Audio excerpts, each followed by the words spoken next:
Welcome back to this week's episodes of Running Tell, where we have a runner who likes to do the occasional marathon. He's a Northampton Road Runner. His name is Andy Cottrell, otherwise known as Sharky. So Sharky, let us know, how did your Running Tell begin? A bit like a lot of other people, I guess, just doing a bit of jogging on the side. I was a rugby player for 30 years. I just decided that I got fed up of getting smashed around, really. So I thought I'd beat myself up and just take up distance running. So did the usual thing that a lot of people do, entered London, trained for London, did it, swore I would never do another one. A couple of years down the line, did another one. And then I started meeting people who did a few a year or sort of 10 a year. And I was amazed that you could do that. And then so I upped it to 3 a year. Then I went to 6 a year. And then I went bang, and I just stopped running altogether. Right. And okay, so let's stop there. So when you decided to do the transition from rugby to long distance running, had you done a 5K or anything before then to make that big jump in distance? I'd sort of done running alongside the rugby. They sort of went hand in hand, but obviously playing rugby isn't conducive to training, because I'd get smashed up on a Saturday and then have to try and go and do a long run on a Sunday. So in the end, you couldn't really keep the two running alongside. So the rugby sort of drifted away slowly. I tried to hang on to it. I played until I was 50, and then wow. So I was fortunate. My son played, so we managed to play for quite a few years together. So that was sort of quite nice. But yeah, the running then suddenly gradually took over. Yeah, it was, but I was always dipping in and out of it. I wasn't as obsessive about it as I guess I am now. So yeah, let's talk about that, because you have got a bit of an issue, especially around the marathons. So your first marathon, I take it, was London, is that correct? London 2003, but I was a bit naughty. I actually ran as someone else. So please, you have to share the story now. Right, so they was doing all their training and everything, and I was sort of doing a little bit of training, and then all of a sudden they just dropped out of London. They just said, "Oh, I can't do it." So I said, "Oh, I'll have your place," which you shouldn't do, I know, which a lot of people still do.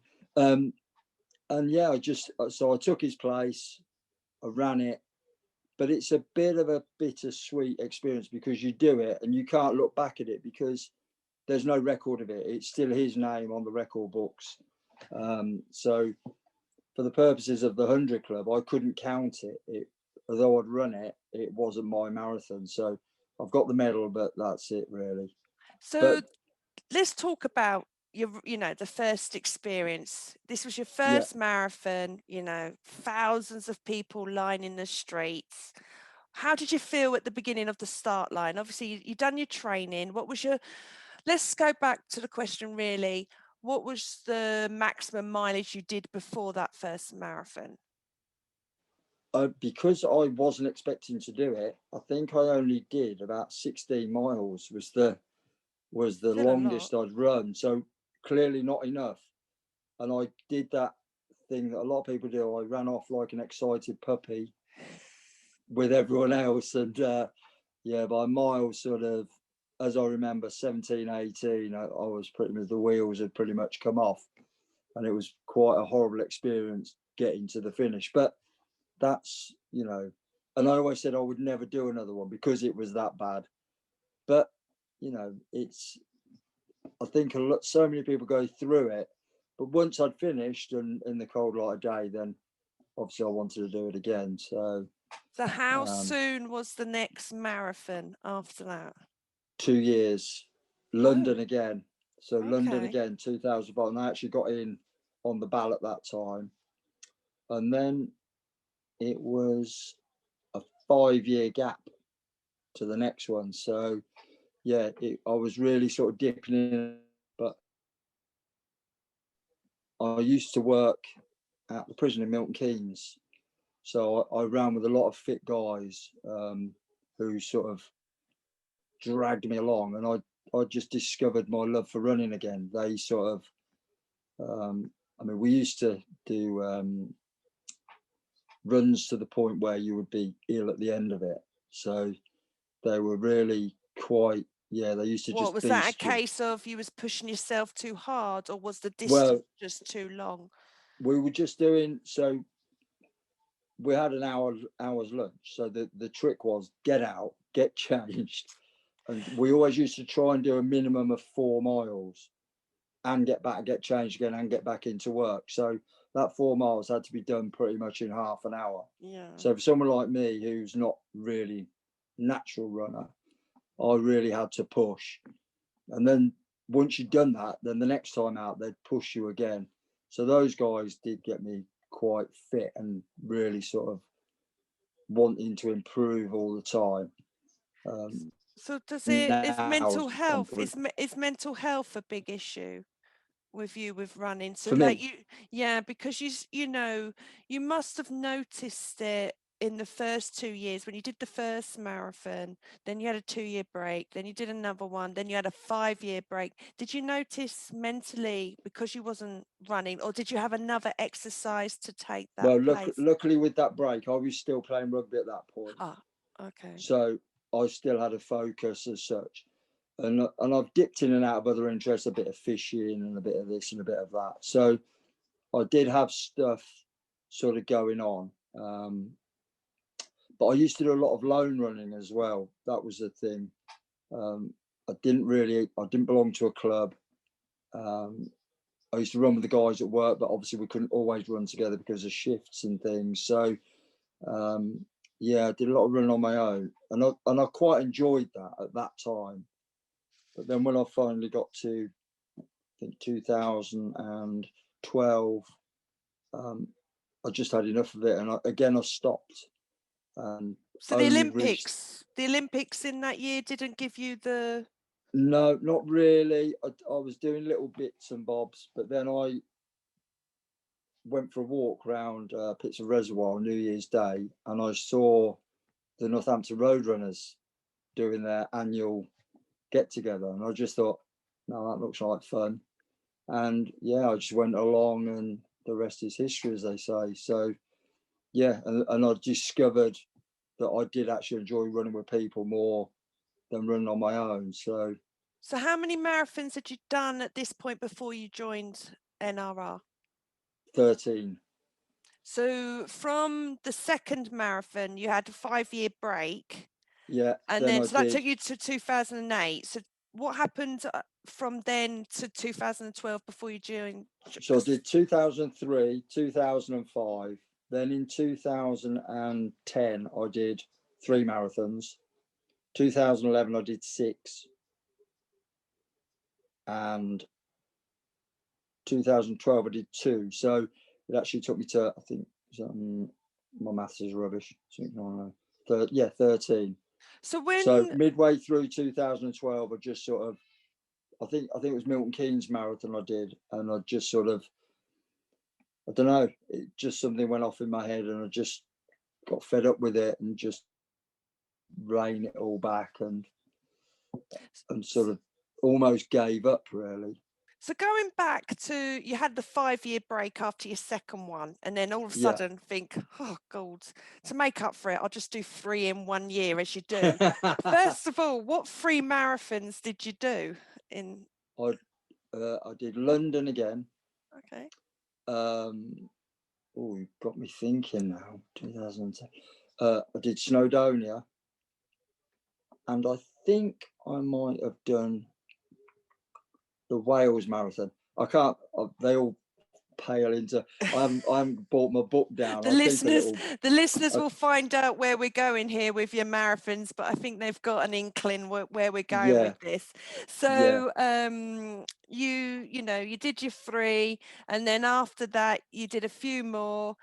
Yeah. And then you seem to have this period where you do some, and then you have a break. But yeah.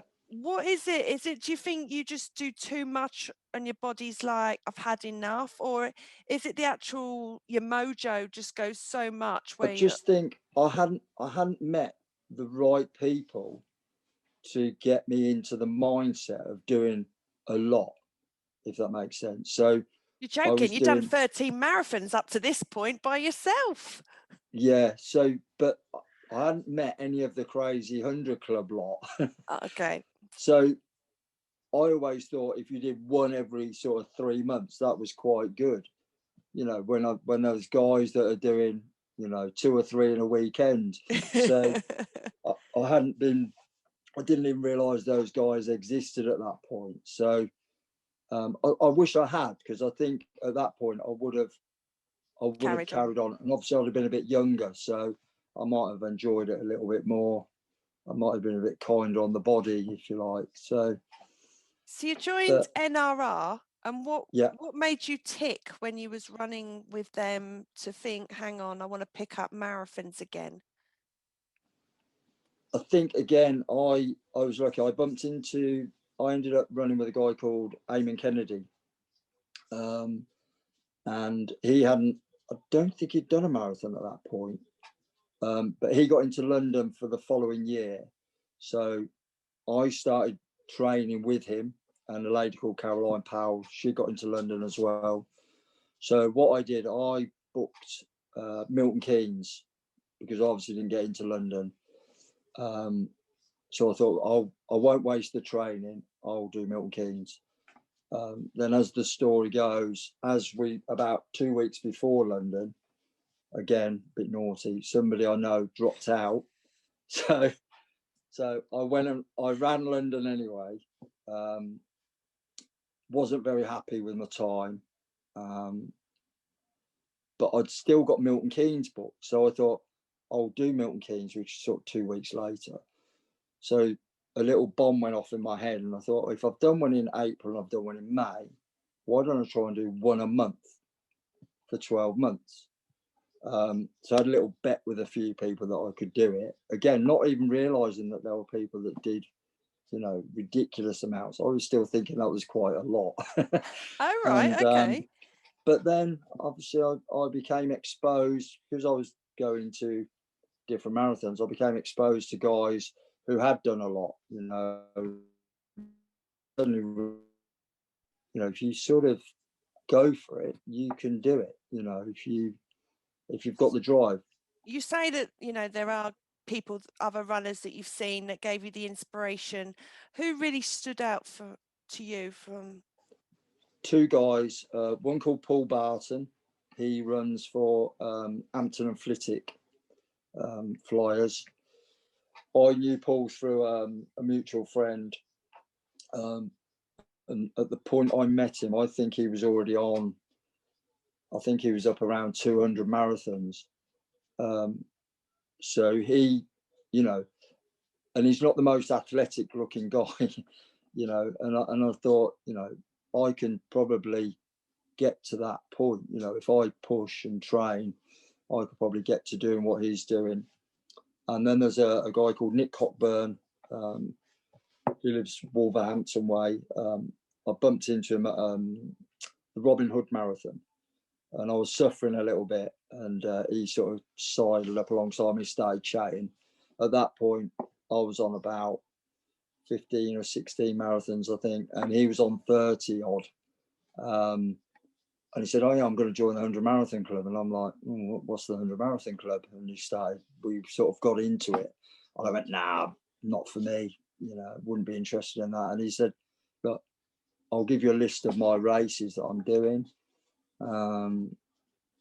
and see if there's a few in there." He never actually did that. He Oh, said right. it, but I did keep bumping into Nick anyway. And and he just became a guy that I sort of, I don't know, I wouldn't say I looked up to, but he did inspire me. And I used to look at races, and if I could get onto a list and I could see he was there, if Nick was there, I was probably more likely to go and do it. So yeah, they're probably the main two, I guess.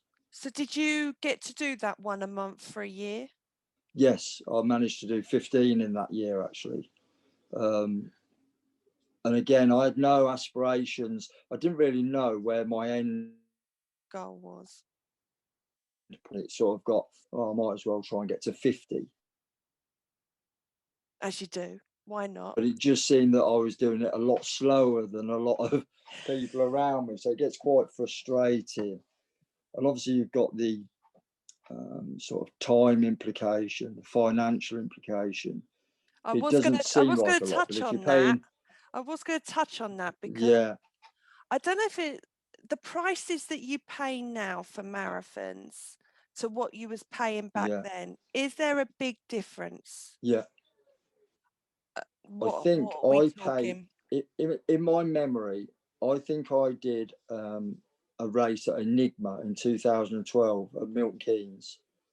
And I'm pretty sure I paid something like £15 for it, if my memory serves me right. And now that same race will cost me £39. So yeah, the average price for a marathon now, you're looking around £40, less obviously your travel if you need to stay over if you're doing a back to back.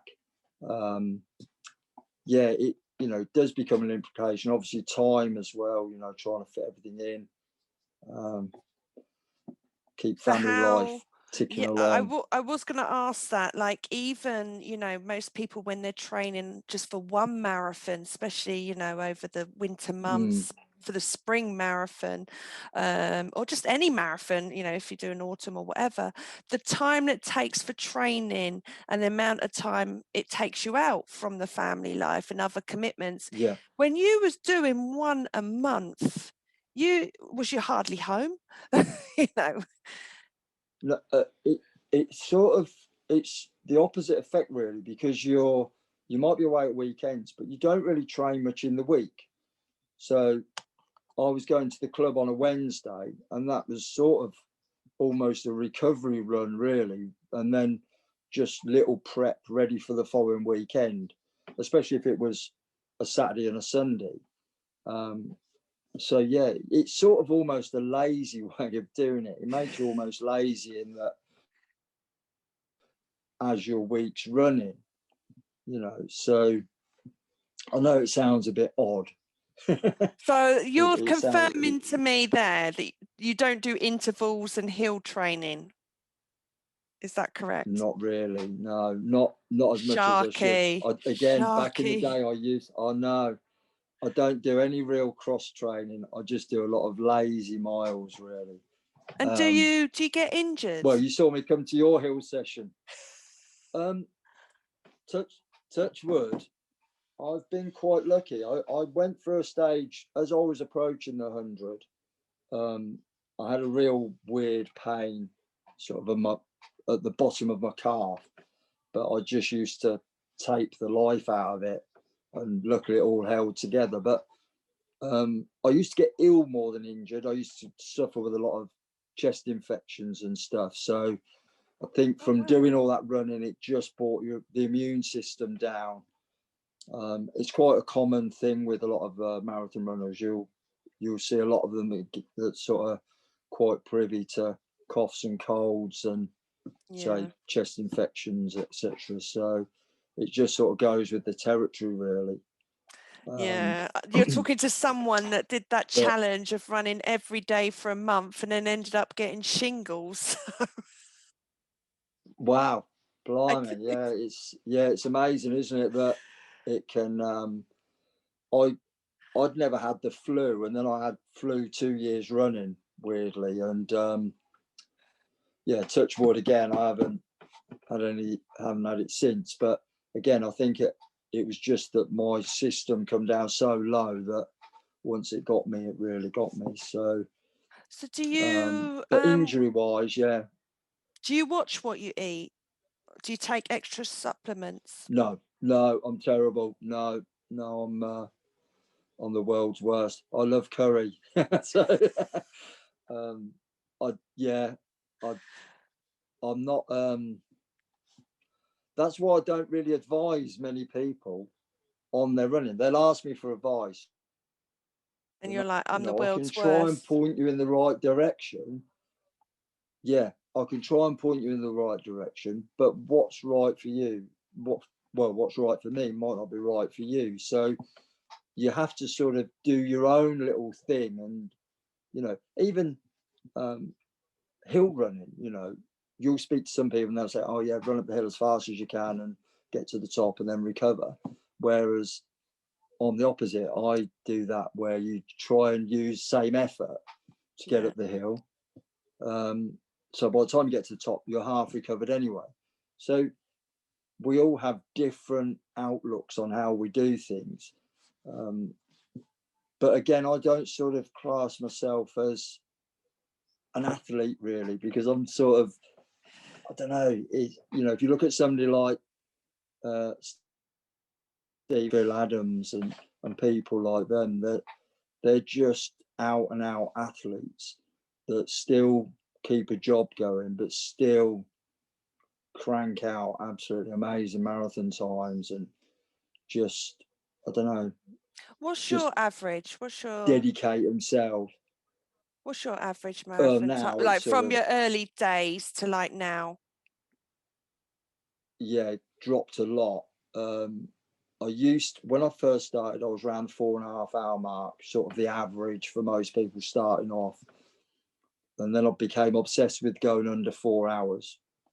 Again, which isn't that quick for some people, but for me, it was sort of a goal. I'd love to And I get managed to do that and then keep that going for a little while. And then the time started sort of creeping back up. And now especially with lockdown, the marathons sort of just after the lockdown were around the 5 hour mark. I'd lost speed and stamina. So it was a bit of a, I think a lot of people will still be I just happy with couldn't. 5 hours, Sharky. Seriously. Yeah, I'd like to. Yeah, I'd like to drop it back down a bit if I can, but I don't worry. A I don't get marathon's a obsessed with marathon. time now like I used to. So Yeah, most of them now I do as social events, to be fair. So it's a way of meeting up with people that I've got to know on the circuit. that's what I wanted to touch on, because one thing that really stood out, I know you from Park Run, but with your marathon, how I really got to know you and what your running level was your 100 marathon. And what I loved, and it's one of the good things about Northampton Road Runners, is the support for each other. And when it was your 100, you made sure it was in Northampton, and the club came down and supported you. And of course, I saw that all over social media. And how did you feel when you was doing that marathon to see the Claret army around you? Oh yeah. There's no way to describe it. It was amazing. I think the highlight for me, you'll know very well, Karen Shakespeare actually dressed up as Prince, because the marathon was a music legends marathon. Prince was the legend for the day. And yeah, I was running along and there was Prince at the side of the road and it was Karen Shakespeare. But yeah, I had quite a few guys actually signed up for the marathon, but a lot of them turned up and just because it was a lapped event, well, it turned out to be an out and back event because there was some work being done on the washlands. So it was literally just down the path by the side of the river and then back again, which was nice because a lot of people hadn't run that sort of event before. And they actually quite enjoyed it because you obviously pass everybody 15 times or whatever, 16 times. They actually didn't realise how nice that was because you get encouragement the whole way through. So, but yeah, I mean, it was just a fantastic day, personally. It was, Yeah. yeah, So can we very humbling, really. talk about the types of marathons you do? Because yes, you've done London a few times, you've done Milton Keynes, so you've done a few where you do the loops, what I call the donut runs. Yeah. But you tend to, in recent years, do the laps like you just said that you did with your 100, Yeah. you know, is it the Phoenix, the Enigma, Saxons, Yes. Normans? Yeah. You tend to go for more those type. Do you just enjoy the laps more now?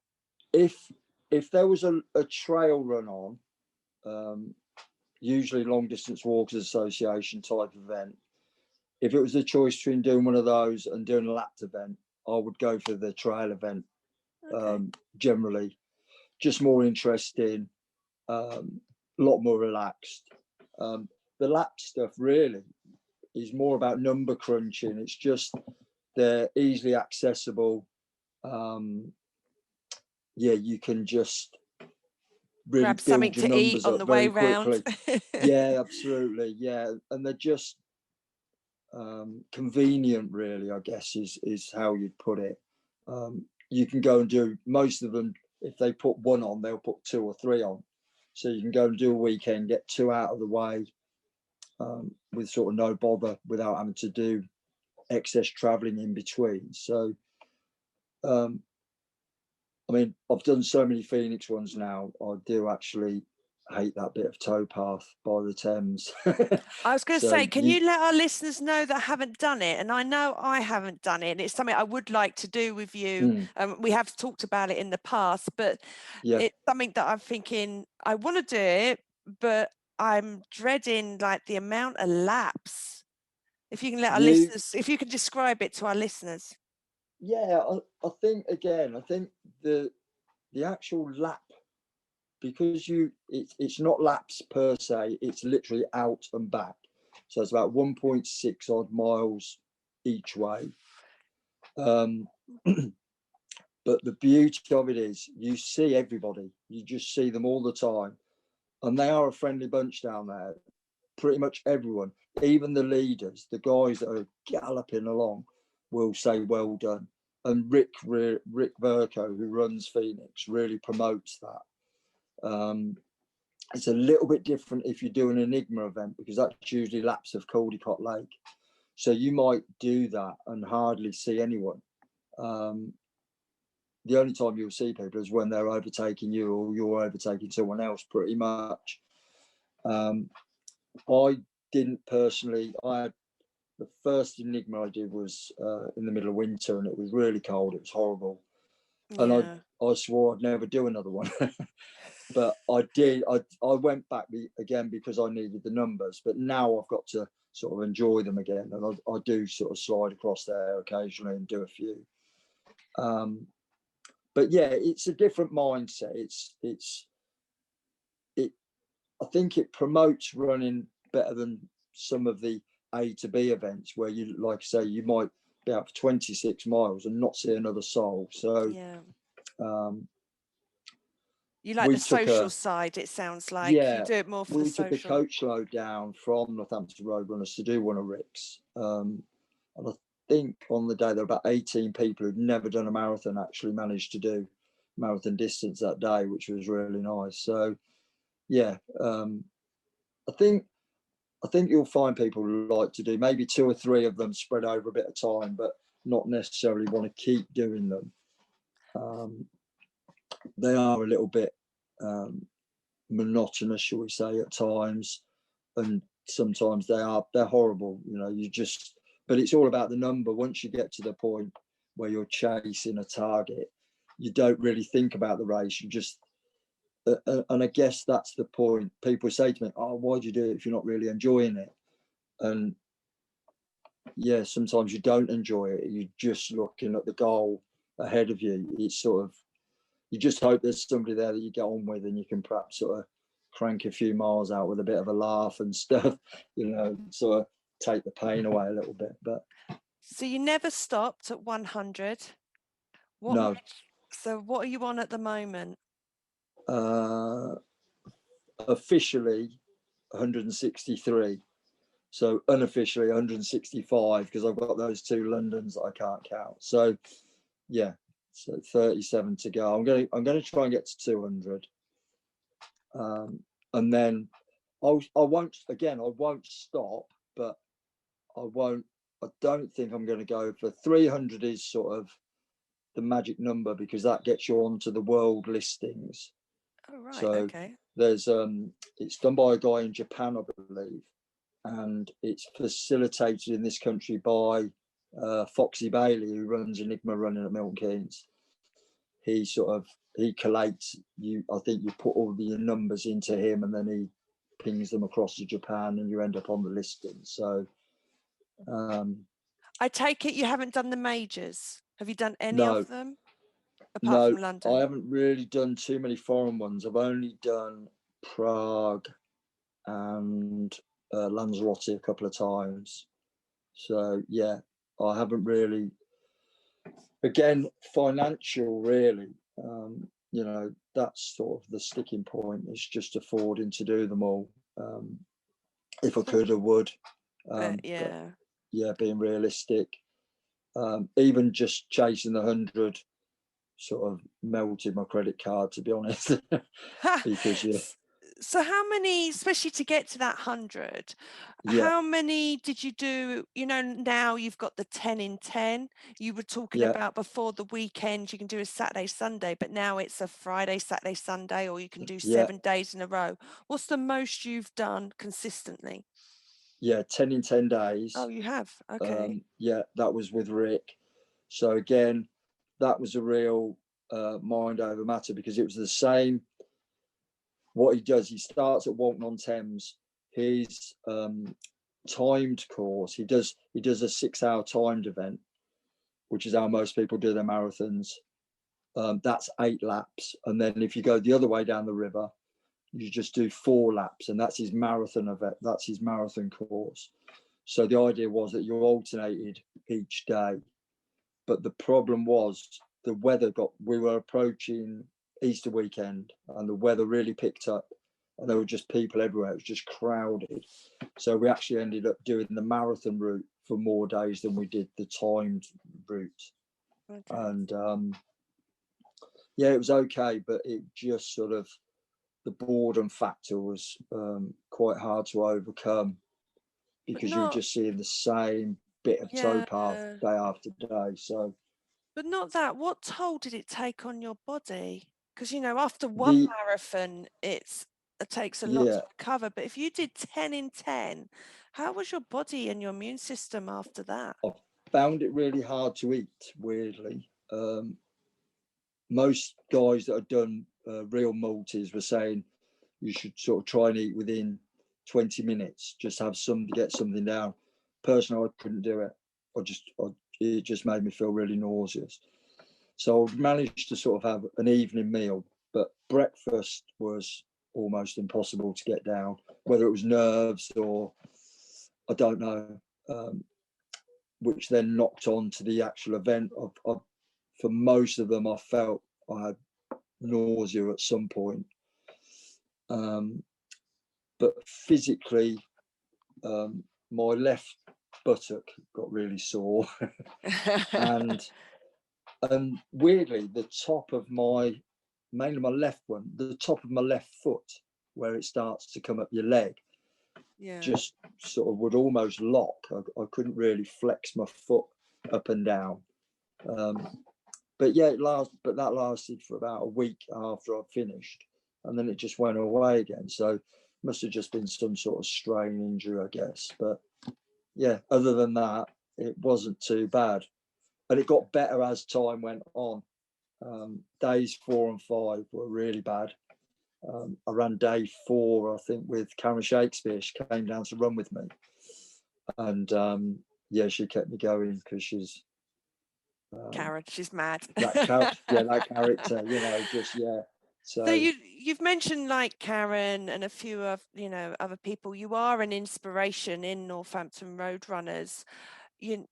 I've noticed now you are before the lockdown started, you have been advertising ultras. So is that a new challenge for you, because you are encouraging other runners to join you, or you did back then? I don't mind the odd ultra. I suppose really I'm after, there's a bit of a hat trick of 100 marathons, 10 in 10 days, and then 100 miles. So I'd signed up for a 100-miler last year, and obviously that went by the wayside. So I haven't got any inkling at the moment. I would struggle to get my head around training to do it. So I need the marathon series to really kick back in, so I can start doing a couple every weekend, just to get my physically and mentally, get my mindset and my body back into where I need to be to do them, really. But yeah, I mean, a lot of the long distance walker stuff sort of turns into ultras, because the way they have to sort of plan the routes and stuff, it very rarely comes out marathon distance anyway. Yeah. But we have this age-old argument of what is an ultra.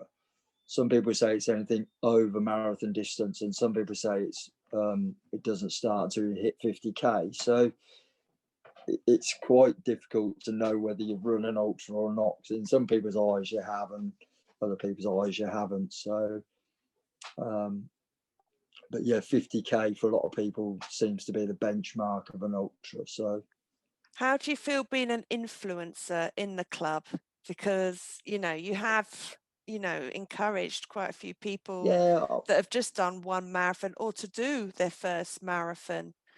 Yeah, I love it. I love seeing people get out and achieve. It's, you know, you'll know it yourself. It's just, there's nothing better than watching somebody who starts off with absolutely no self-belief whatsoever suddenly start coming alive and realizing, and most of them, if they're honest, don't do enough training. They just think, it'll be all right on the day. And it does, you know, they obviously finish and do what I did and say, never again, I'm never doing it again. But everyone says that. And within 20 minutes, they're booked. They're buzzing. Yeah, they're buzzing, and they're like, yeah, it's the best thing ever. So for me, when we did the Phoenix Day, just to see those people complete and sort of see them crying and what have you, you know, because it is emotional. Not everyone does, obviously, but some people, it just sort of, it's the culmination of a lot of, as you were touching on earlier, you know, it takes you away from your family because you're doing a long run on a Sunday, and if you're not that quick, it's 3 or 4 hours out of your day, you know, and you're doing events to try and train for it as well. So I think people as well, they get shocked by the emotions, because you get that real big buzz when you finish. You know, you can't explain the high that you get when you cross that line. Even if you're having the hardest marathon, when you cross that line, the buzz is just out of this world. But do you get the big come down the next day or the day after? No, not really. I'll tell you what I do get. I get a lot of jealousy. I see. So if I'm running on the say I've just booked this Saturday, and then I look on Facebook or whatever on the Sunday, and I see people have done another event on the Sunday, I get jealous and wish I'd done that as well. So yeah, I get a lot strange. of that. Yeah. So, but again, it's probably a bit skewed because I'm obviously obsessed with the numbers as well as doing the events. So if I've got a bit of a few family weekends coming up in a row where I can't get out and do a marathon, I suddenly feel like I'm slipping back, and which I have. I mean, a lot of people that did their 100th around the same time as me are now pushed well up into the 200s. That seems to be, you know, I've really sort of have cut back as such, but you know, it's not a bad thing, I guess. So do you have a pet hate amongst other runners? If I tell you mine is when you get someone that's about to start their first longest distance. It could be a 10k, half marathon, or a marathon, or an ultra, and they go, I want to do it in this time. And inside I'm like, you really got a lot to learn. you know it, especially with the marathon distance, you know, when everyone's like, I want to get under 4 hours, I want to get under 5 hours, and you're just like, I met a father and son up in Edinburgh, and they'd done every stick of their training. They'd done on a treadmill, and Oh, they'd actually run a marathon on a treadmill, and they managed to do it in around 3.5 hours. But on the day, so I was going, oh yeah, I won't get anywhere near that. And they were going, oh well, not everyone can do a 3.5 hour marathon. And I was like, yeah, fair enough. And on the day, I actually managed to do 3:56. oh wow. Okay. And they did 6 hours 20. What did they because do? Walk round? because running on a road was totally, the road doesn't move, does it, like a treadmill? So No, but they if they had they trained, they yeah, must have. they I've done literally, Edinburgh, and yeah, Edinburgh's not, it's not hilly. There's only no. one on the 2.5 mile as you're coming out. There's that little, it's a speed Yeah, bump. Don't even call it a hill, but it's not a hilly run. by the It's time they'd quite a hit flat run. Musselburgh at the 8 mile mark or whatever, they were gone. They reckon they'd sort of blown out. Their legs had Wow. gone, and yeah, so yeah, that was quite nice. But yeah, pet hates. Don't know really. I'm not sure I have that many. I suppose you do sort of, if you get some real gloaty people, who think they're better than others. We're all different. Park run is an absolute classic, isn't it? Where you get such a broad spectrum of people, and but the beauty of that is I've never seen anyone dissing anyone who's coming in 50 odd minutes or whatever. It's all encouraging, whereas marathon running can be a bit elitist, I guess.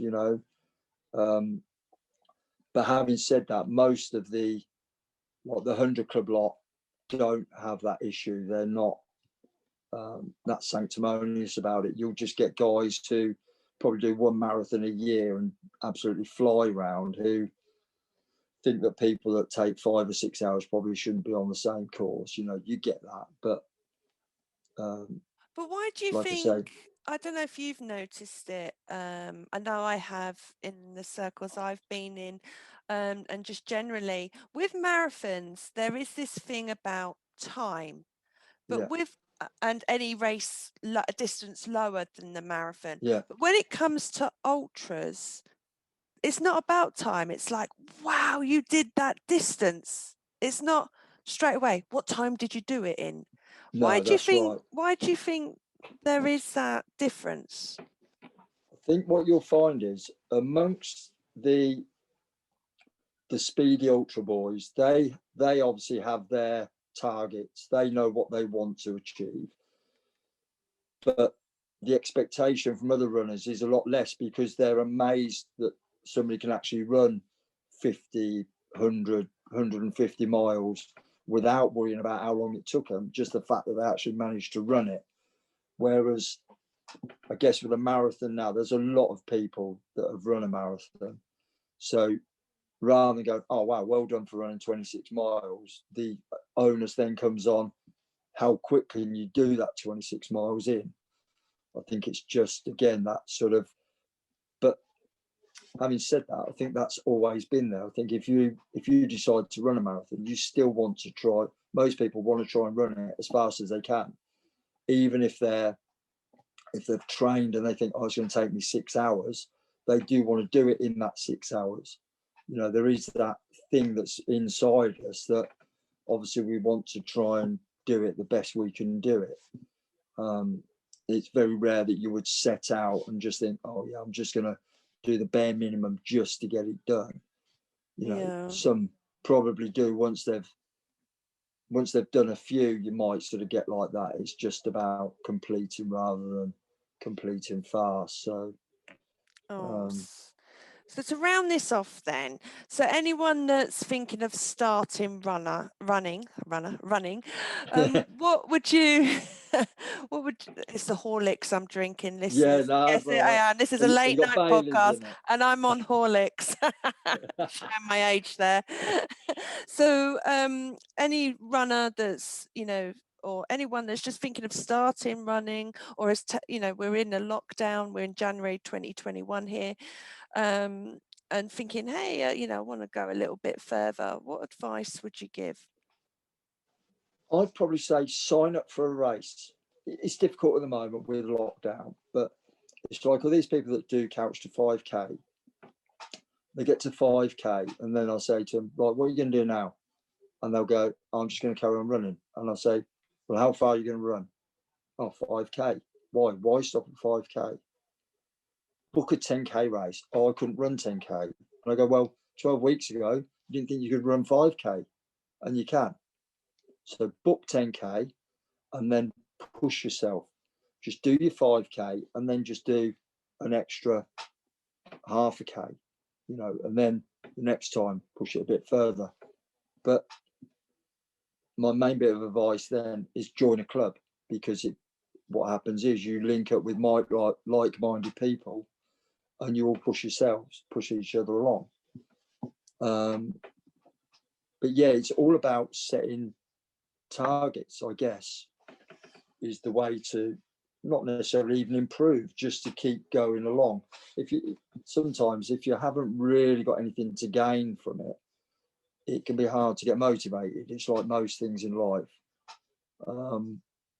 It's like me, I probably wouldn't be out running anywhere near as much as I am at the moment, but I'm doing that Red January, which again was sort of promoted by the club, and it's promoted by the 100 Marathon Club. And it's getting me out the door every day. It is amazing what you can sort of do just because somebody's challenged you to do it. So, but yeah, I always think, again, once you get to 10K, then it's a bit of a jump from 10K to half marathon. That's the sort of thing. That's the problem, really, in that there's sort of nothing in between, and you're doubling from 6.5 mile to 13 mile is well, 6.25 mile to 13 miles is a bit of a jump. So, but it's all about just having that belief that you can do it, and accept that sometimes we don't want to put our kit on and get out the door, and sometimes we do go out and have a bad run and feel, what am I doing? Why do I bother? Blah blah blah. We all do it. We literally all do it. And I have to ask, out of your 165 or 163 official, what was your favourite marathon? I think it probably is Snowdonia.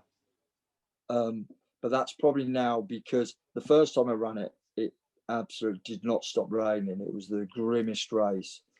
But having all for a coaster as well. Yeah. I actually asked where my medal was, and when they told me that was it, I was pretty gutted, to be honest. But I went back the following year, and then again I had my break. So, but then I've done the last 6 in a row. So, yeah, but it's more now, I suppose. My judgment's clouded a bit because we make a club weekend of it. But yes, Snowdonia was amazing.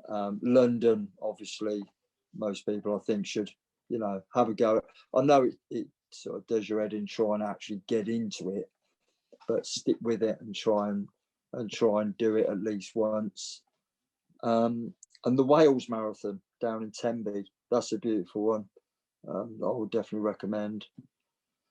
And I would say to people, if you're gonna think you're just going to do one and it's not London, perhaps look at doing a Phoenix or anything that's out and back, just to sort of, I don't know, get some vibes off of people to help you along, rather than being in that situation where you're right out in the middle of nowhere on your own.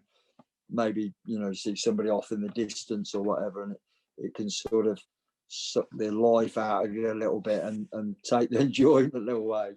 So, and definitely at these loop marathons, you get the biggest medal, and the goodie bags are fantastic. They're the best. They all compete with each other. Yeah, I mean, if you're going for goodie bags, you've got to go for a SVN, Saxons, Vikings, Normans. It just gives you like £3 of chocolate and I did the chocolate marathon just for that. Oh, did you? The chocathon? Yeah. Just for the goodie bag. Yeah. it's funny. I haven't done many of his because most of them are based down in Kent, so it's a little bit of a trek. So it's not the end of the world, I know, but if you can sort of get one a little bit closer, I tend to do that. So, but if I'm going to recommend anyone who's they've just started, it's a company called Zigzag Running. They're based near Newmarket. Stephen and Zoe. That's it. Yeah. I did their first ever event a couple of months back. Yeah, really well done. Really good. I'm booked to go do. I'm booked to do their superheroes ones. Oh, have you? I when it booked comes it as back well. up. Yeah. I'm in it. Yeah, I've already booked it. So good. We'll finally do a marathon together, Sharky. Yeah. It's a bugger of a course, but it's beautiful, and yeah, they've sort of obviously Zoe's done enough races to know what marathon runners want. So, i.e., lots of food and drink, really. That sounds like it. So we've got a date, Sharky, the superhero marathon at Zigzags when it picks up again. So brilliant. Sharky, thank you so much for sharing your running tale with us listeners. And thank you. Let us know when you reach that 200. Thank you. Sorry if I rambled a bit at times.